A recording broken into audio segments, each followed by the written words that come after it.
All right, buckle up, everyone, because today we're diving headfirst into the murky depths of the cyber threat landscape. Yeah, no kidding.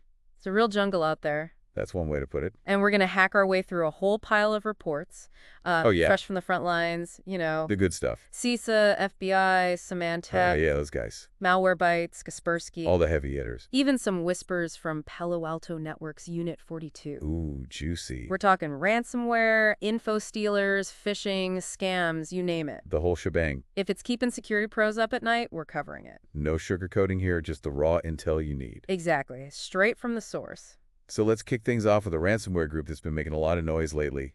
Ghost. Ah, yes, Ghost sometimes goes by Pring. Right, either way, they're not messing around. Not at all. These guys are hitting victims in over 70 countries. Wow, that's a wide net. And get this, they're even targeting organizations within China. From China. Oh, that's bold. Bold is one word for it. What makes them so dangerous?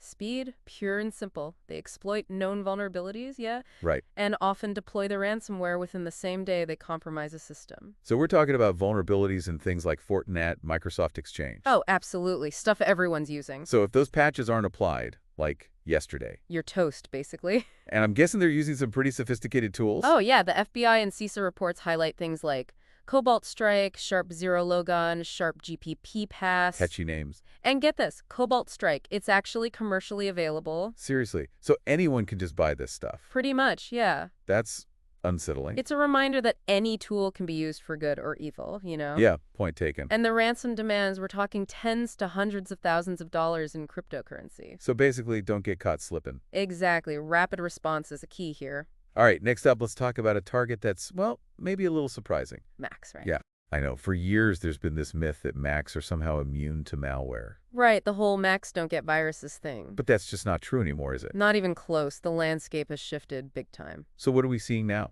Well, Malwarebytes is seeing a huge spike in Mac malware. Really? Like what kind?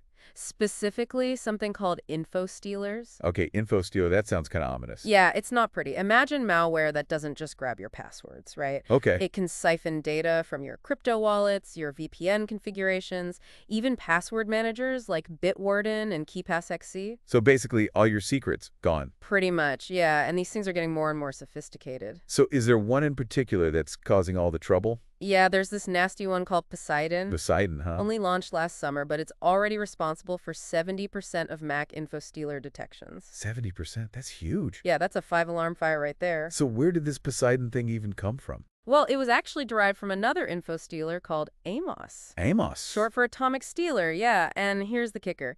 Amos was being licensed out for thousands of dollars a month. Wow, so there's a whole underground economy for this stuff. Oh, absolutely. It's big business, cybercrime. It's like they're franchising malware. Yeah, that's a good way to put it, really. Scary stuff. No doubt about it. Okay, well, we've got a lot more ground to cover, but first, let's take a quick break. Sounds good. So, ransomware and info stealers, they're bad enough. Yeah, no argument there. But let's not forget about good old phishing and scams. The classics, right? They never really go out of style, and they're evolving, too. Oh, yeah, the attackers are always finding new ways to trick people. Exactly. They're like chameleons, always adapting. So what's hot in the world of phishing these days? Well, remember that hamster combat game?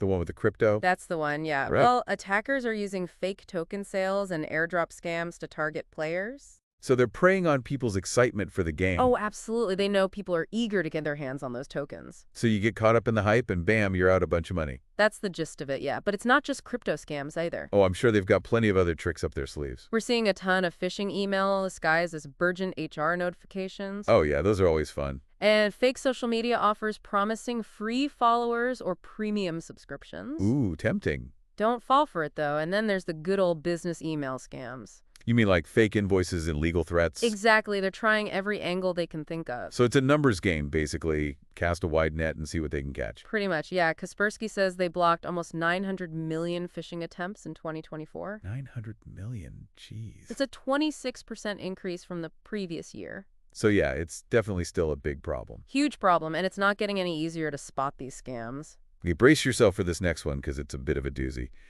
Yeah, AI, it's not just for self-driving cars and cat videos anymore. Wait, are you saying attackers are using AI now? Oh yeah, big time. That's kind of terrifying. It is. They're using tools like ChatGPT to craft super convincing phishing emails. So instead of generic spam, you're getting something that feels personal and tailored to you. Exactly. They can reference your company, your industry jargon, even recent projects you've worked on. Oh, that's sneaky. And it gets worse, AI can also generate malicious code, automate attack, even create fake online identities. Wow, so it's like a cyber Swiss Army knife for bad guys? Pretty much, yeah. And there's this whole ethical dilemma with AI, you know? Right, it's a powerful tool that could be used for good or evil. Exactly. And we're just starting to see how attackers are going to exploit it. So what can we do about it? Well, first we need to be aware of the threat, right? Right, And then we need to start thinking about how to defend against these AI-powered attacks. which is probably a whole other deep dive in itself. Oh, yeah, definitely. Okay, well, moving on. Let's talk about something that's been around forever but still seems to work. Spam. Ah, spam, the cockroach of the internet. You can't kill it. It just keeps coming back. Exactly. And it's still a huge problem, but there's also this related issue that's popping up. Digital fingerprinting. Digital fingerprinting, yeah, I've heard about that, but it always sounded a bit creepy to me. Oh, it's definitely got some Orwellian vibes. So what is it exactly? Basically, it's a way to create a unique digital profile of you based on your online behavior. So they're tracking everything you do, every website you visit, every link you click. Yep, all of it. They use that data to build a detailed picture of you, your interests, your habits, everything. And then they use that information to, Well, for targeted advertising mainly, but it could also be used for more nefarious purposes. like identity theft or surveillance. Potentially, yeah. And here's the kicker. Google, the company that practically invented online tracking, is now allowing its advertising customers to use digital fingerprinting. Seriously. But hasn't Google been criticized for its privacy practices before? Oh, absolutely, but it seems like they've changed their tune. So what does this mean for us, the average internet users? Well, it means our privacy is even more at risk than before. So what can we do about it? Well, there are things you can do, like using privacy-focused browsers and VPNs, but it's becoming harder and harder to stay anonymous online. It's like a constant cat and mouse game. Exactly, and the mice are losing. So back to spam. You said it's still a big problem, but are the spammers getting more sophisticated? Oh, yeah, they're always adapting. Kaspersky says almost half of all email traffic in 2024 was spam. Half. That's crazy. Yeah, and we're seeing new trends like aggressive online promotion for SEO services, website design, social media boosting, that kind of stuff. So they're riding the wave of whatever's popular at the moment. Exactly. They're always looking for new ways to make their messages stand out. And of course, the old classics never die, right? The Nigerian prince scams, the fake giveaways. Oh, those are always around. They just get a little makeover every now and then. So basically, we need to be extra careful about what we click on and who we trust online. Absolutely. Vigilance is key. All right, let's shift gears again and talk about a threat that's often overlooked.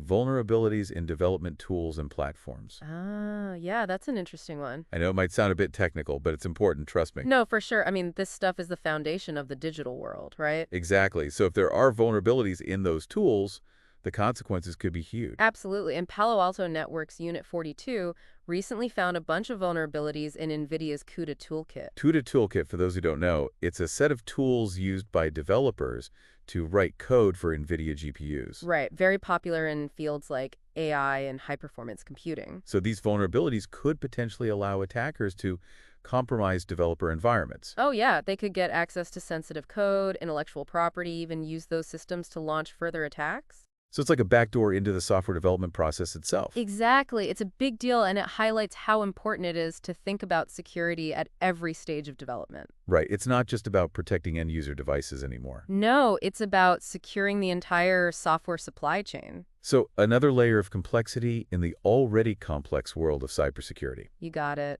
Okay, one last thing before we wrap up.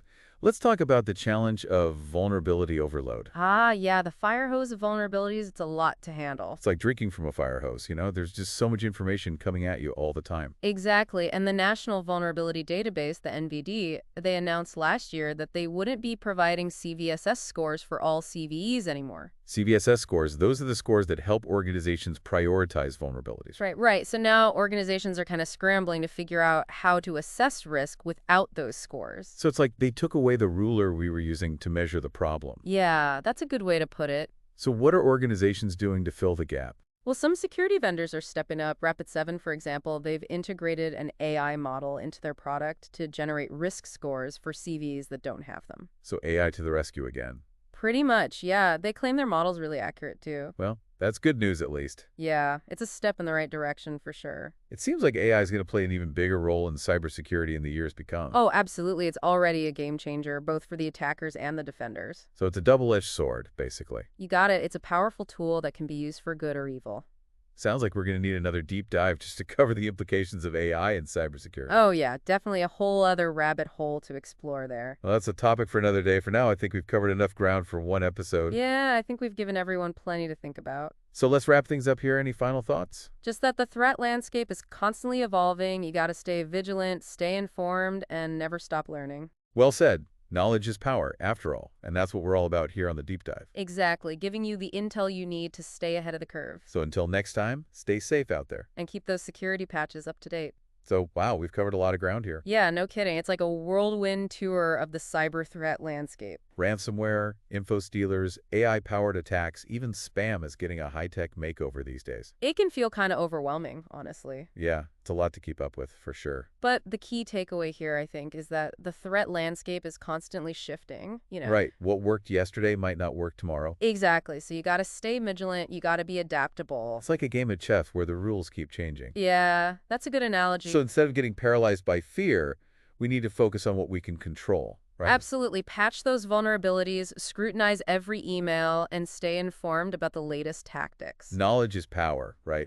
100%. And that's what we're trying to do here on the Deep Dive. Arm you with the intel you need to make the right decisions. So you can sleep a little better at night knowing you're prepared. Hopefully, yeah. I mean, it's not about being paranoid. It's about being prepared, understanding the threats, recognizing the tactics. Being proactive, not reactive. Exactly. So before we sign off, one final thought to ponder. With all these lines blurring between legitimate tools and malicious tactics and AI popping up everywhere, Yeah, what additional steps can you take to stay ahead of the curve? that's the million-dollar question, right? It is, and we encourage everyone to explore the resources we've linked in the show notes. Stay curious, stay informed. And most importantly, stay vigilant. Well said. Until next time, keep diving deep.